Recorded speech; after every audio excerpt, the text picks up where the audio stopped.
Salam Bapak Ibu Saudara yang dikasihi Tuhan, kembali dalam Today Message. Kali ini kita mau belajar kebenaran dari sumber yang benar mengenai The Last Days, tentang zaman akhir. Begitu penting kita memahami tentang akhir zaman atau zaman akhir. Karena kehidupan kita, mau tidak mau, suka tidak suka, akan berakhir zaman ini. Dan kehidupan kita juga akan berakhir. Saya akan mengutip dari 2 Timotius 3 ayat 1 sampai 9. Bicara the last day, bicara hari-hari terakhir. Yang pertama, akhir zaman. Bicara akhir zaman mengenai masa dunia berakhir. Yang kedua, bicara zaman akhir. Masa hidup manusia di dunia ini berakhir. Artinya apa? Ada masa-masa tertentu. Kalau bicara yang pertama, akhir zaman, itu masa dunia berakhir, itu bicara hari Tuhan.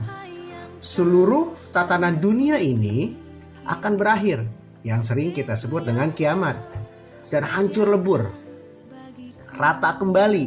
Tetapi pada kesudahannya akan dibangun kembali oleh Allah, menjadi langit yang baru, bumi yang baru.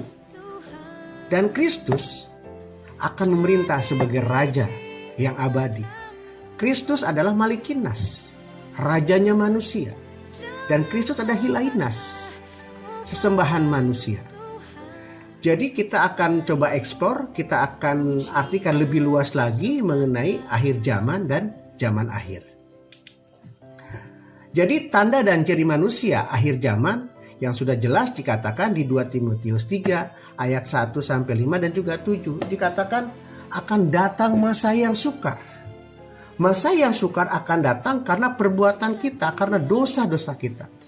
Paulus menasehati, Paulus mengingatkan kepada Timotius dan penggembalaannya, jemaat penggembalaannya, bahwa ini ditujukan kepada orang-orang yang ada di gereja, orang-orang rohani.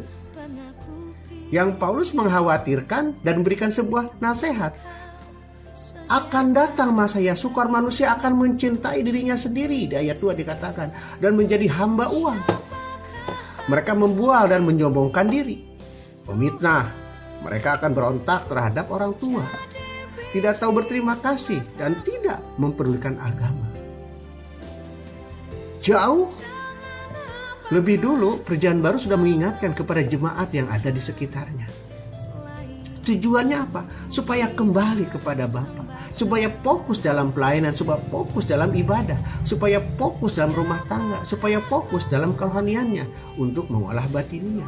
Di ayat ketiga dikatakan tidak tahu mengasihi, tidak mau berdamai, suka menjelekkan orang, tidak dapat mengekang diri, garang, tidak suka yang baik.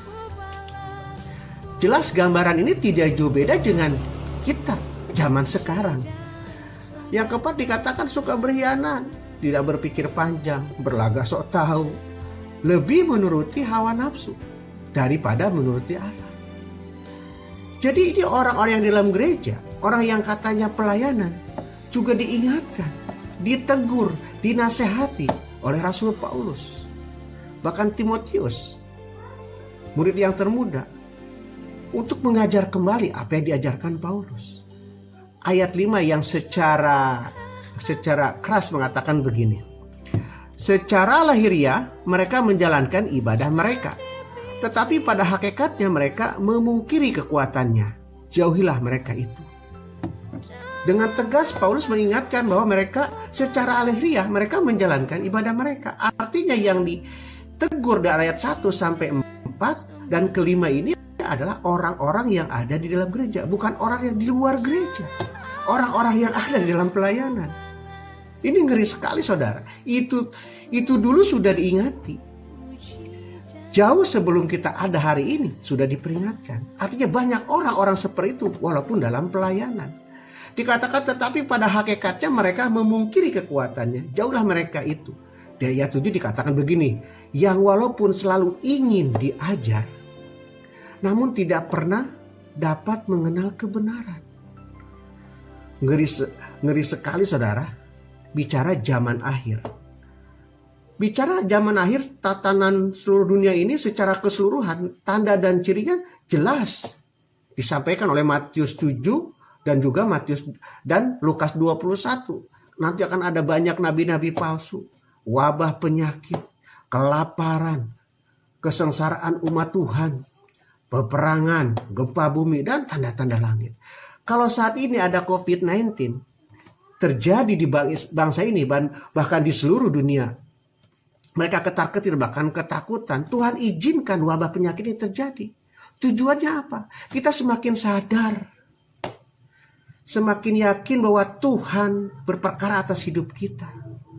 Tuhan mau kita mengalami sebuah perubahan. Tuhan mau mengalami sebuah introspeksi diri. Bukan saja 14 hari, kita hampir sudah 2 bulan lebih. Tujuannya apa Tuhan? Ingin kembali. Kenapa Paulus mengingatkan di 1 Timotius 2:8 ini? Untuk 2 Timotius 2 ayat 3 sampai 9 ini. Mengingatkan yang ada dalam gereja juga. Poin penting saudara, yang mendidik kita adalah diri kita sendiri. Dan yang tahu diri kita juga saudara. Berat sekali ya saudara. Jadi motif atau motivasi diri kita, sadar tidak sadar setiap orang itu punya drive, punya daya dorong atau kekuatan. Dalam segala hal, pasti dilatar belakangi dengan motif. Terlepas dari motifnya benar atau tidak. Di dalam sebuah gereja, dalam sebuah kelompok, sebuah komunitas, semua orang punya motivasi atau punya motif. Motivasi penting dalam kehidupan seseorang karena menentukan cara kita berpikir, bertindak, dan juga berkata-kata. Motif orang di dalam tidak bisa ketahuan, saudara. Bisa dibungkus dengan kata-kata yang manis dan indah, dengan keramahannya, dengan kebaikannya, serta sikap yang lemah lembut. Itu bicara motif. Semua orang punya motivasi, dimanapun, tempat pekerja, sekolah, gereja, dan semuanya.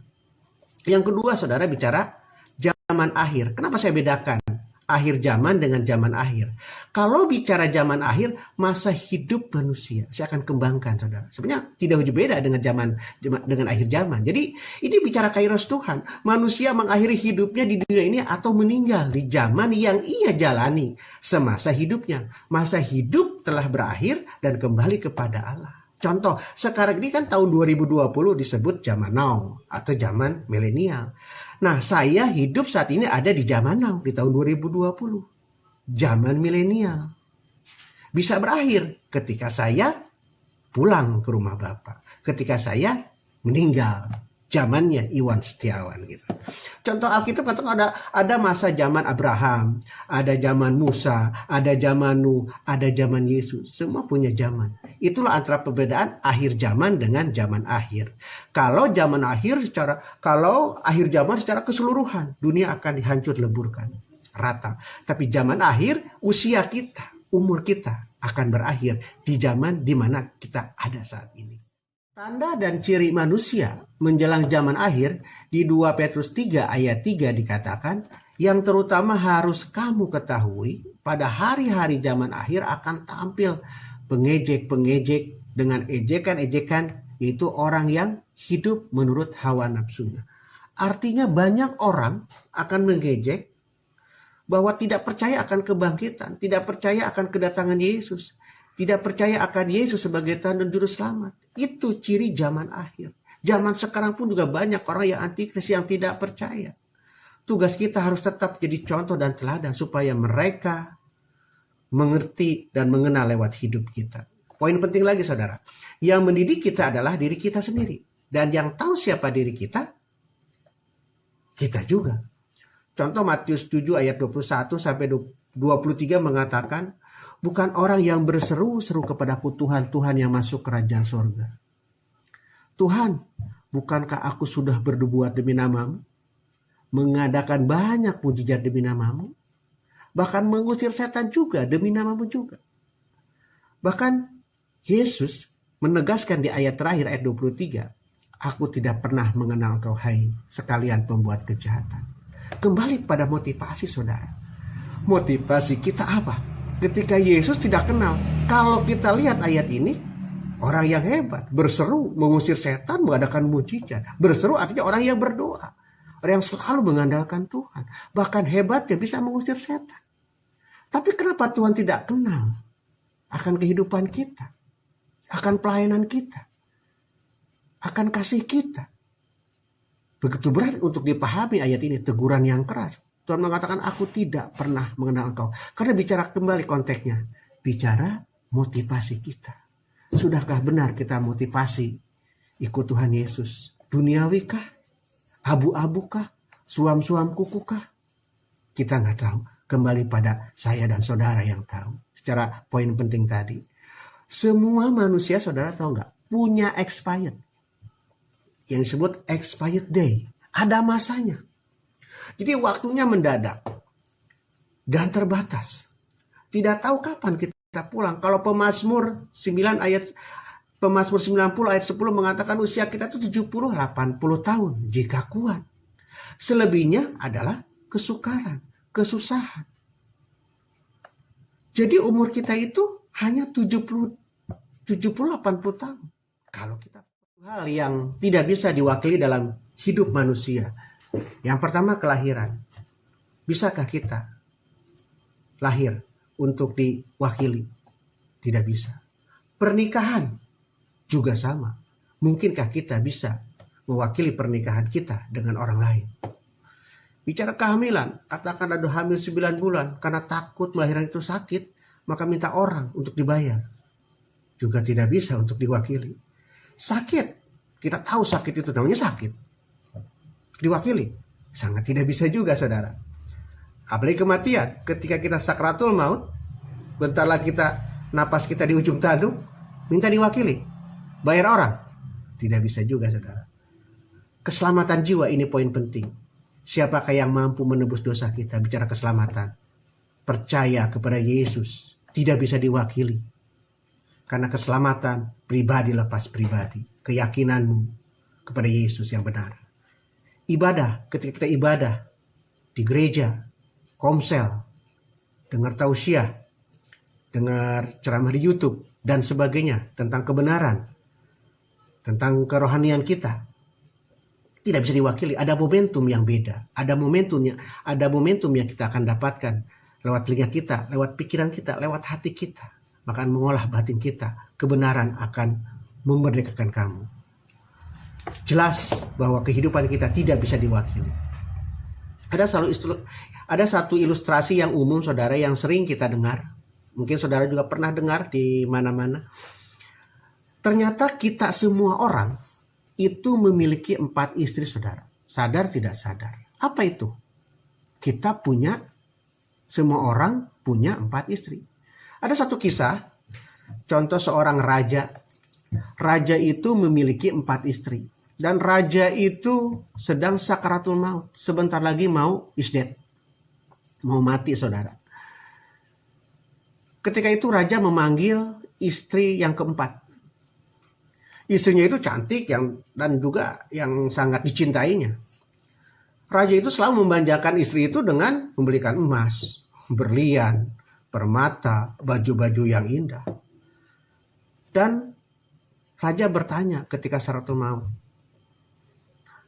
"Hai istriku yang cantik, apakah kau mau mati bersamaku dan pergi ke akhirat?" Istri langsung menjawab, "Maaf, aku tidak bisa." Dan pergi meninggalkan raja begitu saja. Raja mulai sedih. Istri yang cantik itu keluar dari kamarnya. Lalu sang raja kembali memanggil istri yang ketiga. Istri yang ketiga itu sangat dibanggakan juga. Dan sangat disayangi. Sering memamerkan atau menceritakan kepada raja-raja lain bahwa punya istri yang pintar dan hebat. Dan istri yang luar biasa. Lalu raja bertanya juga kepada istri yang ketiga ini, "Apakah engkau mau menemaniku ke akhirat?" kata sang raja. Jawabnya apa? Aku mencintai diriku sendiri. Maaf raja, aku tidak bisa pergi bersamamu. Ketika engkau mati, aku akan menikah lagi. Wah, raja semakin nangis. Raja semakin sedih. Air matanya bercucuran. Lalu raja memanggil istri yang kedua, saudara. Istri kedua selalu ada untuknya di saat raja membutuhkan kapanpun. Dan raja juga bertanya, apakah engkau mau menemaniku ke akhirat? Kata sang raja, maaf aku tidak bisa membantumu untuk kali ini. Tapi yang bisa aku lakukan adalah mengadakan pemakamanmu dan aku akan hadir di pemakamanmu. Raja mulai lemas dan tidak bisa berpikir panjang. Raja merenung. Tatkala merenung, sebuah suara memanggil dan berkata, aku akan pergi bersamamu dan mengikuti kemanapun kamu pergi. Meskipun ke akhirat. Dia adalah istri yang pertamanya. Raja merasa malu dan berkata, maafkan aku, seharusnya aku merawatmu lebih baik dan memberi perhatian yang lebih di saat aku hidup, di saat aku sehat, di saat aku kuat. Pesan moral apa yang kita dapat dari cerita ini? Kita semua memiliki 4 istri. Ini bicara kiasan, saudara. Bicara perumpamaan. Jadi istri keempat adalah bicara tubuh kita. Seringkali kita mengasihi dengan perhiasan, pakaian yang indah, emas, perak, baju yang bagus, gaya hidup yang duniawi. Nggak mau ketinggalan mode, menjadi korban mode. Pada akhirnya tidak bisa mengikuti kita ke akhirat. Istri ketiga melambangkan harta benda dan hobi-hobi kita. Kita banyak menghabiskan banyak waktu untuk mengumpulkan harta benda kita. Pada akhirnya tidak bisa membantu dan mengikuti kita ke akhirat. Dan itu akan diberikan kepada orang lain. Dan terbagi-bagi. Dan istri ketiga berkata, ia akan menikah lagi. Apa artinya? Sekejap mobil kita berubah nama. Rumah, sertifikat kita berubah nama. Emas, perak, jam tangan, semuanya. Termasuk gigi palsu pun yang emas bisa pindah ke tangan orang. Apa yang kita bawa mati? Gak ada, saudara. Istri kedua adalah bicara teman dari keluarga. Kita mempercayai mereka selalu ada untuk kita di saat kita membutuhkannya. Tetapi yang paling jauh yang bisa mereka lakukan, pergi dengan kita adalah ke pemakaman, mengirim kita, mengantar kita, pergi untuk selama-lamanya. Jelas, saudara, tidak ada yang bisa dibanggakan. Istri yang pertama mewakili jiwa kita yang harus diselamatkan. Kita biasanya mengabaikan merawat jiwa kita, batiniah kita yang menjadi bakal dan mengikuti kita ke akhirat. Yang menjadi kesimpulannya apa, saudara? Rawatlah tubuhmu agar tetap sehat selagi masih hidup. Bertobatlah dan carilah Tuhan dan layani Tuhan selagi ada kesempatan. Nikmatilah harta bendamu dengan benar. Jangan lupa berbagi pada orang yang membutuhkan. Di sekeliling kita, saudara-saudara kita seiman. Dan berikan kepada keluarga tempat kenyamanan. Sayangilah mereka. Sayangilah keluarga. Dia bernaung di tempat kita. Keluargamu dengan cinta yang mereka berikan buat kita. Inti dan goalnya begini, saudara. Untuk masa hidup kita. Dan masa hidup kita di dunia ini selagi masih diberikan usia. Jangan lupa untuk memelihara dan menjaga jiwa kita. Mengolah batiniah kita. Untuk tetap digarap oleh Tuhan. Yaitu dengan hidup benar. Membangun dialog. Bicara hablum minallah. Hablum minanas. Hablum minallah bicara hubungan kita dengan Allah secara pribadi. Lewat ibadah, lewat komsel. Lewat doa. Hablum minanas membangun hubungan kita dengan sesama manusia. Cinta, kasih, kedamaian. Memberikan yang terbaik di sekeliling kita. Lingkungan kita. Gereja dimanapun kita berada. Jadi jelas kesempatan lewat doa dan pengharapan di dalam roh dan kebenaran.